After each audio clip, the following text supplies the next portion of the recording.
স্থান দিত না, রাধারানী আমাদের বিরুদ্ধে আসতে দিত না। মহাপ্রভুর কৃপায় রাধারানী স্থান তখন দিছে। আর আমি হইও না, যত বড় মানুষ সবাইকে ডাকো, জীবন ধন্য করো। এই জন্ম আর হবে না, এই ধন্য কলিযুগও হবে না। এই কলিযুগ কত কত শত শত কলিযুগের পরে এই কলিযুগ, কত শত শত কলিযুগ যায়, তারপরে এই কলিযুগ আসবে।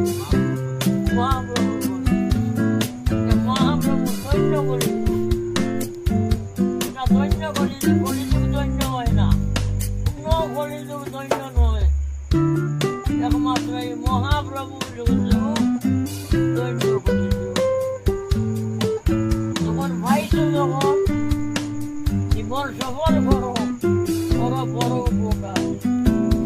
ঘরের উপকার করো কি, মানুষকে ভাত কাপড় দিলে উপকার হবে না, টাকা দিলেও উপকার হবে না, কোনো উপকার হবে, করবার সামর্থ্য নাই।